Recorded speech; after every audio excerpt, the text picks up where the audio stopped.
All right, guys. Here's a thought. Over the years, I have had like a good handful of like really, really close friends. So almost anything that I was going through, there were always at least two to three super, super close guys I processed everything with. And I seemed like I always had one or two older men that were like mentors. So if the young guys, my friends didn't help me figure it out, I would go to the old guys. So I always feel really lucky. What I've noticed in the community that I'm in now, which is mostly 20 something guys, is that they're all like, if I call a meeting at the house, they all show up. They like going golfing together or goofing around. But even to my son-in-laws, I'm very close with, when I watch them, they don't really have like their main two or three guys. So my guess is at the end of the day, they don't really process the deep stuff with anybody. They might lob a question to me as dad-in-law or whatever. But I feel like as I watch the younger generation, there's not the depth of relationship that I think that they're going to need. So let's talk about ways that we have grown deep relationships a little bit. Maybe even ways that we've fought through conflict with key friends, like how to keep relationship. Because like right now, if you get in a little fight and you send an email or you send your opinion on Facebook, you're immediately outed. So you just lost whatever your 94 friends. So I think it's more the case that people are just not developing that depth. Yeah. So I don't know. Have you had close friendships and how did you get them? Yeah, it seems to me like that most commonly you look at close friendships, it always revolves around a common joy or a common interest. So that's what collectively kind of draws you to friends. But doing things that have some tactile, piece to it. So, I mean, so much of the relationships now are on this, which is limited. And I don't want to beat that dead horse. I mean, everybody talks about that. It's the social unnetworking, social unfriendships. But when you rely so much on those and you think those are friendships, you really are only a click away from that. You're only a click away. Over, right? Yep. So I think you have to get out in the physical world, in real life, and do stuff together. Mm-hmm. What's the actual concept? Is called liminality. Yes. Like it's a shared, people that have deep, close there's these guys down at the donut shop in our town, and they all have their World War II hats on, and you can tell those cats have been together. They went through something. They went through something really deep, and that's their life. Outside their wives, probably in front of their wives, are these guys. But those guys could not see each other for 4 years. Yeah, they go right up. And they pick right back up. Yeah, because they had that. So, I mean, have you guys had like a liminal experience that forged something with other guys? I mean, I definitely can relate just to my past. I mean, some of my best friends today are people that I went through rehab with, and went through overcoming addiction with, and we've been friends ever since, and that's 25 plus years. Yeah. But I do think that what for me, I know just coming from a different context, is arriving in a new country with a new culture, having no friends in the culture, apart from a few close people that you know. It's very difficult to break into the culture to make friends. Yeah, and here you are, like you're not a kid anymore. That's right. I mean, and you understand it because people haven't been waiting 45 years of their life for you to arrive. I mean, I don't understand Especially why they here weren't. in Texas, they bro. should have You been come waiting in for with me, that but they accent, weren't waiting for me. Except for Brian, he was waiting for me. Yeah. But I just find that it's hard. How do you do that when you are at such a disadvantage? Especially experiences and working through the friendships and the bonds with something that you've been through together. It's hard to do if you're new to the area.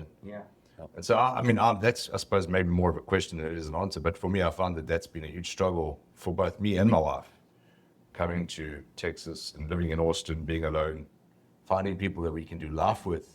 I mean, there's only a handful of them, less than a handful, my son, we moved to Panhandle, Florida several years ago, and our son's single, and he he's been on the missionary field 2 or 3 times for extended times. Came back, and there in Florida, he lives in a little kind of carport apartment on our property, and he went to welding school for a couple of years, and to learn a trade for even his mission field stuff. But we live kind of out in the country again. But Jordan got into a group that meets every weekend around Pokemon, which is amazing because there's this long stretch of age groups now. I mean, he was a little kid, 30 years ago doing Pokemon, and now there's adults doing it still because it's part of their thing. Yeah. And then their kids are doing it. And so, like there's this comic shop. We've been there 8 years, and he developed a complete community plus a sub community of about 8 dear friends. Wow. Mm-hmm. He has left Sherry and I in the dust as far as having a real community, and we've not done well with it. He's got it, but it was around this common interest, and so like we started talking about the possibility of sometime in the fairly near future making a major move away. And he's like, I'm like, I guess you'll be coming with us. He goes, no, I don't want to leave my friends.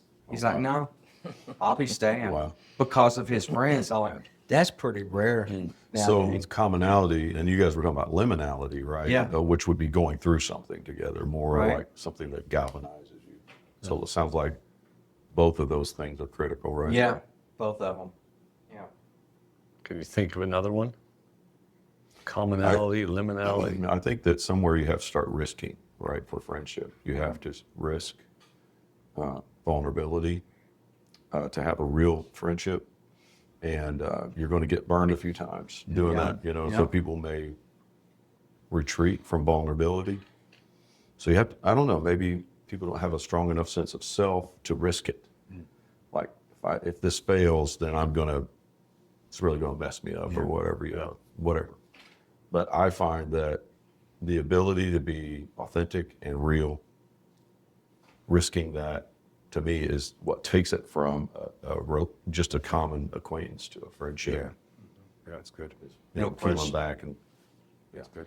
I can think about a lot of times in life, actually, where going through isolation and not having relationships.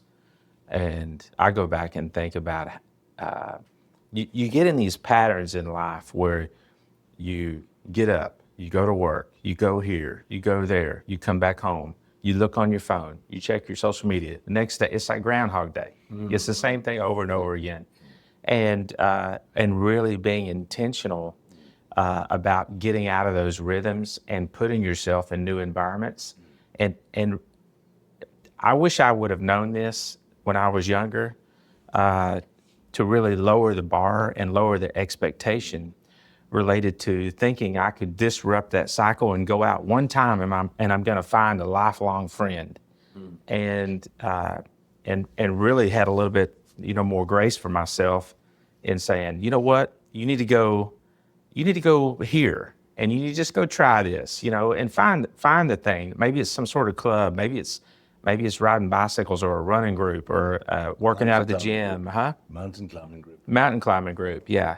So, I mean, you and we met on a mountain in South America. That's right. So how crazy is that? If I hadn't left America, some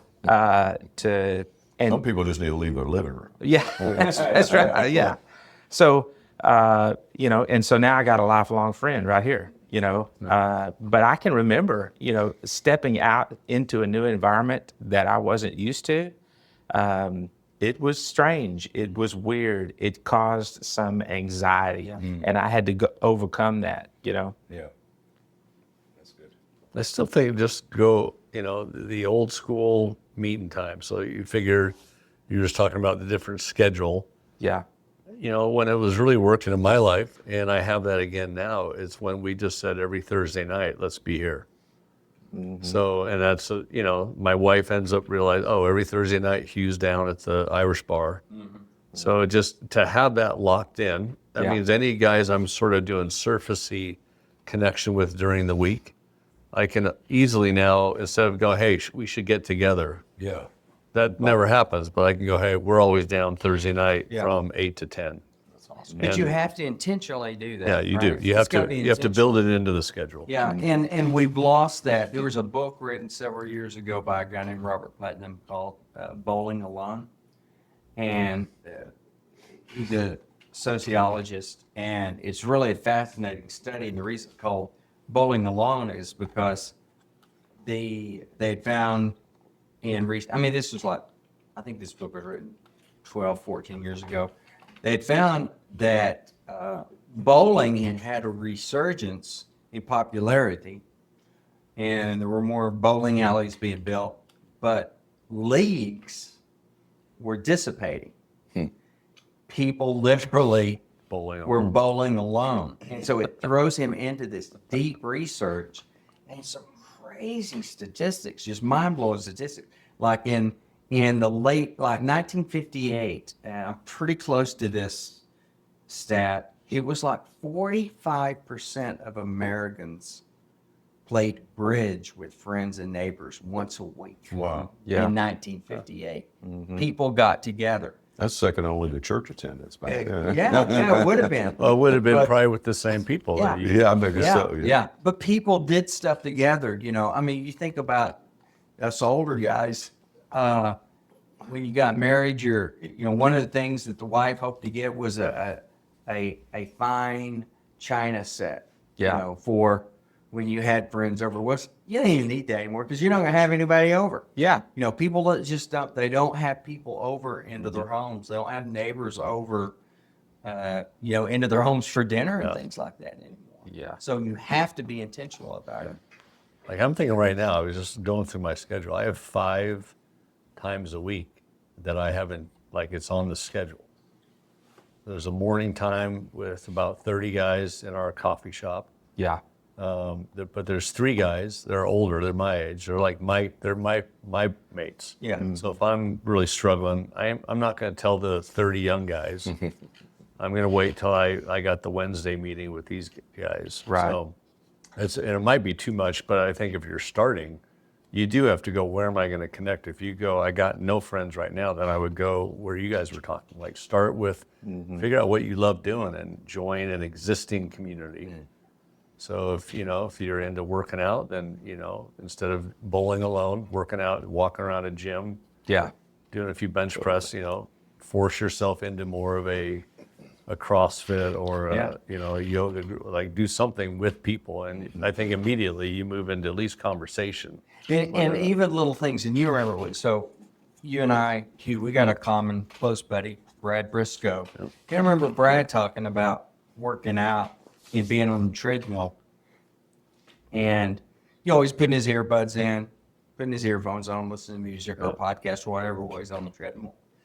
He said one time the Lord just really spoke to him and said, take your earbuds out. He's like, why? He said, because you're not going to hear or enter into conversation with people while you're working out. Yeah. And he said that was like, I don't want to take my earbuds out. I want to be alone. I want to do this on my own. Yeah. But he said when he started doing that, it was this crazy what started happening up, all these relationships that started opening up. But it was intentional to think enter there's- into rhythms like that. I think there's some practical ways too, though, when you're in an atmosphere like to make a friend, right, is just a natural curiosity, like overcoming your insecurity about just being curious about somebody. So celebrate and be curious. There's just a lot, Yeah. I just remember walking into this coffee shop one time and my car pulled in and there was this other car. It was like an electric Porsche out there, so you don't see one of those every day. And so there was one other guy in the shop. So the car was his, right? Yeah. And he's standing in line in front of me. So you start the conversation, like, dude, tell me what's up with that car. I just said, and then that struck up a friendship. Yeah. Just one celebration of something he thought was great, I thought was great, and you could just stand in line, get your coffee, and leave everybody alone, and you never make any friends. Yeah. Right. So celebrating people, starting conversations, being curious. Don't make it about you. Talk about them. Be curious about them. That's how you make friends. Yeah. That's good. You know how to lose friends, or like how to live a life and never have a friend, Yeah. is always just talk.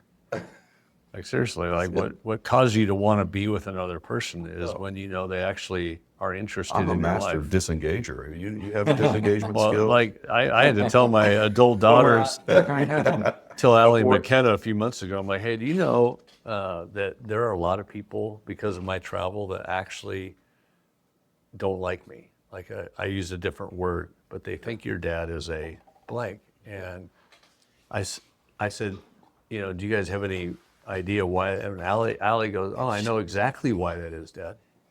She goes, it's not that you are one of those. And she said, you're great, blah, blah. But she said, you can't do small talk. So if somebody's just doing rando weird talk, you just leave the room, which I do. I just I'm drawn to like even that's a real conversation, because that guy really cares about his Porsche. Yeah. But to just sit around with random guys and go, hey, how's your week? Yeah, it's pretty good. Yeah, I just can't do that. So I think if guys are going, I've tried to do friendship, it just hasn't worked. I would say, well, look back. Are you just talking? Are you just always talking about go your life? deeper. Do you ever ask Get real. Learn how to ask meaningful questions. questions? Ask questions. Yeah. Yeah. Well, that was what Jesus did in his ministry. Now, there were times when he was teaching, and when he was teaching, he was talking. He was doing all the Yeah. talking. But when he stepped out of the synagogue and went to do his ministry, he asked questions. Yeah. And he said, the question that's recorded most in Scripture that he asked is, "What do you want me to do for you?" And he would always ask questions, and then sometimes he would know what their needs were. He was always trying to focus on what their need was, it seems like. But if he couldn't pinpoint it, then he would ask them, Sure. what do you want me to do for you? Do you want to be healed? And even blind Bartimaeus, he said, what do you want me to do for you? Even though it It seemed obvious. seemed obvious, but right? he asked him just to make sure. And the guy at the pool at Bethesda, he said, do you want to be healed? And he always listened to them. And there was a woman, I don't want to monopolize the time, but there was a woman years ago, I think she was a lobbyist in DC, and she started up a conversation with a homeless guy and just asked him what his story was. What's your story? How'd you end up here? And she started something called the Craigslist Confessional out of that conversation with that homeless man. So she put an ad on Craigslist and basically just said, I will listen to you for 1 hour without judgment and without comment. And she was overwhelmed with responses. Wow. And people would sit at her, meet her at a coffee house and just sit, and she would listen sincerely. And they would talk to her for an hour, tell her their stories. And she wrote a book because some of them confessed things that they had not told their priest, that they had not told their mate, but because she would listen without judgment and sincerely listen to them. And I think that's got to be there. We've got to be able to listen to people I'm curious sincerely. who you guys consider like some of your best friends and how it got there. I think in my case, I consider Brian as one of my best friends in America. And I think it got there by just doing life together and being part of the good and the bad. I think that being able to be vulnerable and, allowing people to speak into your life when sometimes they have to hold a bit of a mirror up and say, hey, you're being a jerk, or have you thought about this? Or maybe you should stop doing this. And that's invaluable. And I think just being real, I just love authenticity. So I'd rather hear that I'm being a jerk or doing things that I shouldn't be doing and you need to fix it than just being told what I want to hear all day. Because that's that whole issue that I find small talk leads into. It's just this weird relationship. So that's my case. That's my example. Little caveat to that. I used to always jump into what we used to call them accountability groups. I stopped doing those years ago because those were just like, that just meant we're just, hey, why don't we start a failure group? Why don't we just get together once a week and That's just good. tell everybody how bad No, we've that been is doing? totally I was good. like, I got other things to do. Yeah. So, I think the real relationships where it's gotten really deep. It was the ability to share a little bit of dirt, but mostly get encouraged. So like with the group that we run with a bunch of guys, we always let somebody, it's actually called dirt, who's doing the dirt this week. And somebody will share some aspect of dirt in their life. But it's not like, oh yeah, me too. It's to let people know the real story. Yeah. But then it's mostly just encouragement. I had one guy, none of us knew, but he had spent 4 years in the state pen.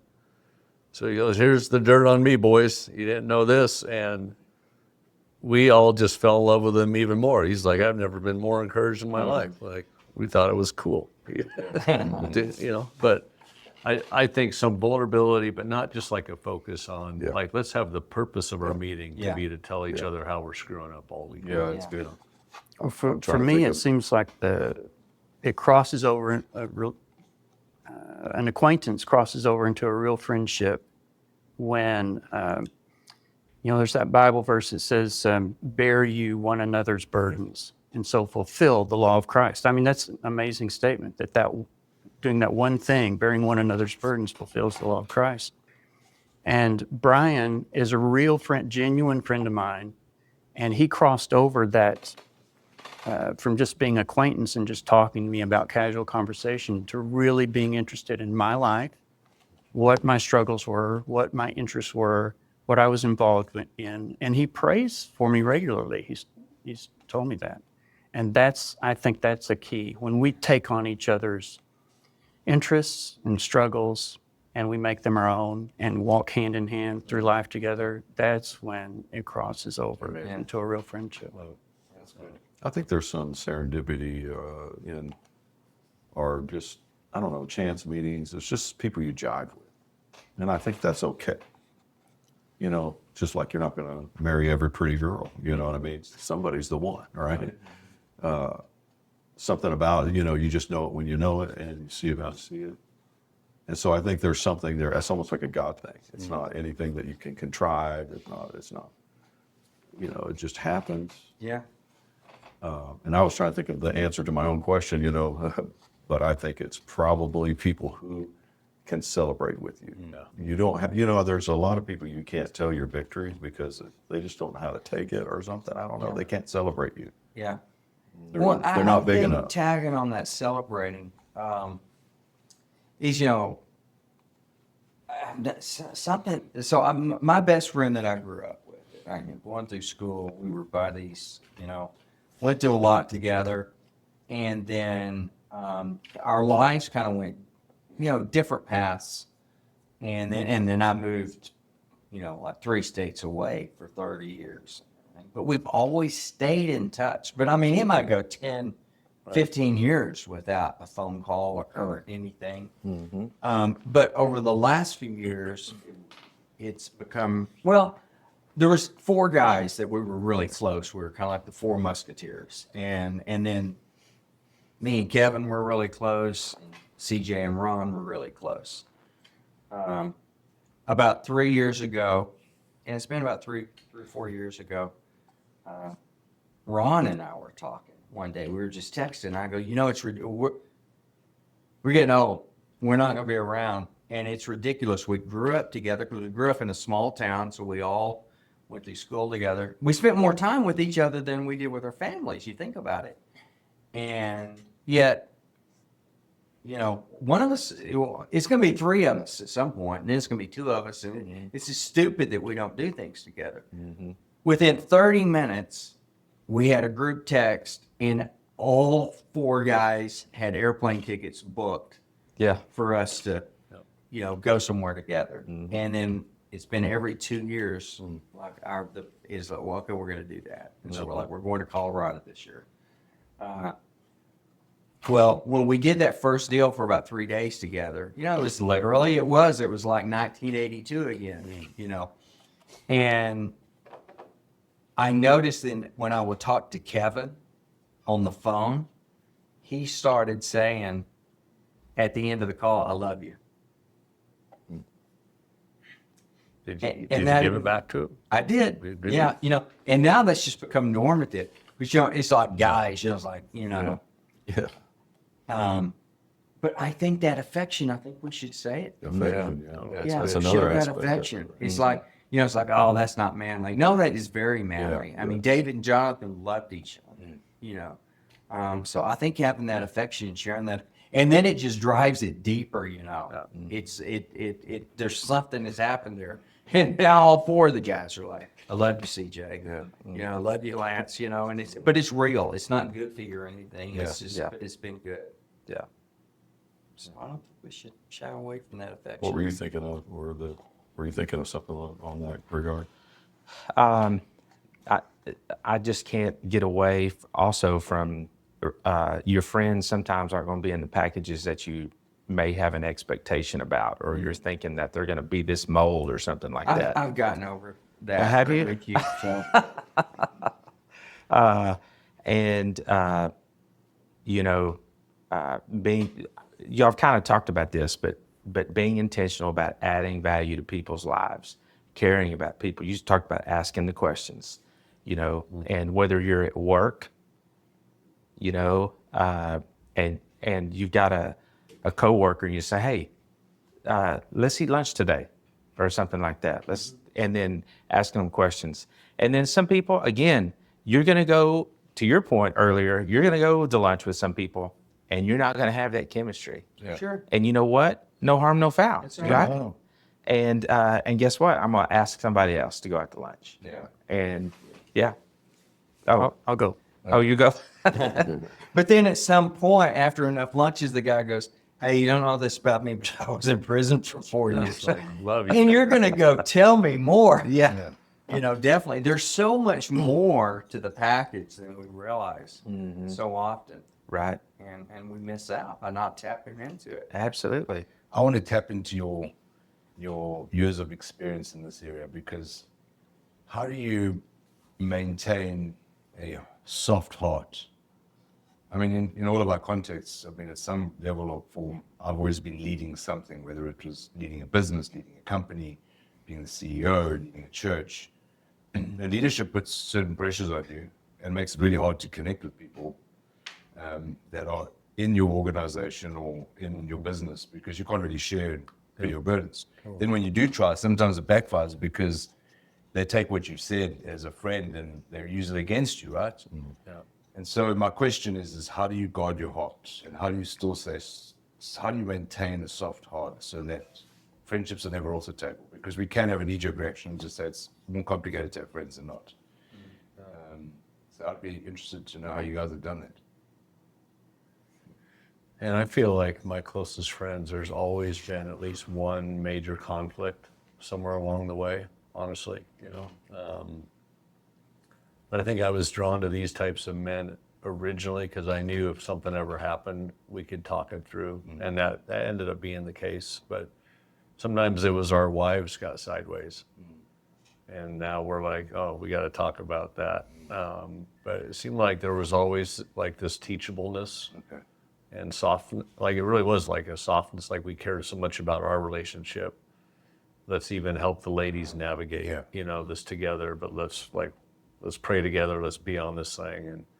And, you know, closer you work together, now we're in conflict because we just don't like what the other person did in that situation. Yeah. So, but to me, I don't have a lot of stories where the relationships blew up, but there was always like a hard talk. But again, I was drawn to these guys because I knew, like, push comes to shove, there's a softness there. Yeah, that's good. And it was always drew us deeper together. I think even the having a male soulmate is a real thing, and it is kind of love at first sight for some. You know, I've met men where I just go, oh, I'm going to be in that dude's life. Yeah. And I've met other guys where I go, I never want to see that again, you know. But I do think you're drawn to the characteristics that you're looking for. And I always wanted to find guys that had no dog in the hunt, that didn't have to talk about ministry stuff or God stuff or the business. Like they just wanted to enjoy an afternoon. They enjoyed the things. They liked a round of golf. They liked a couple of fingers of whiskey, and they were good at jokes, and they asked great questions. So those types of dudes I would fall in love with, and those are the guys I gave my life to, you know. And I think that those best relationships are a two-way street. If it's ever, so we've got a mutual buddy that recently said something that really caught our ear. I need to be around people. How did he put it? I need to be around people that aren't needy. It's like, yeah, the don't add It's a weight. one way. Yeah. Right. Yeah. It's like, Oh, yeah. my father always said there's givers and takers, some other kind of lovers. It's like I need friends that I give to and they give back to me. Yeah. Not always the one that's just Sucking. off, Yeah. or whatever. And I don't want to be that guy either. Yeah. There needs to be an exchange. Some smart people figured out that you can actually only give help outside of the help you're giving your family and your spouse and your kids and your key relationships. You can actually only carry the weight for like 2 other people. Wow. That's all you It's got. pretty limited. And most of us carry more. Like we carry 5, 8, 10 friends. Golly. And so if you're doing more than that on one way, you're probably never going to even want to try friendship. Yeah. So you got to have some guys that take the weight off your shoulders. Yeah. As I'm thinking about all the different friendships that I have that are close, the commonality isn't sports or the love of this or books. It's so varied. Yeah. But the commonality is, I think, honesty. They're not liars. Yeah. Like, if you want to get in a conversation, ultimately they'll just tell you straight. Yeah. I mean, like if it's a sledgehammer in the middle of your forehead, they're going to say it. Yeah. And I don't know, you know what you got. And I love that. That to me, I can deal with a lot of stuff. Sure. Dishonesty, man, that's that one. Yeah. But Can't do that. No. I think what we would all agree on Yeah. is we need friends. Yeah, but Cannot do it alone. Absolutely. That's a fool's errand. We weren't made for that. No, not made for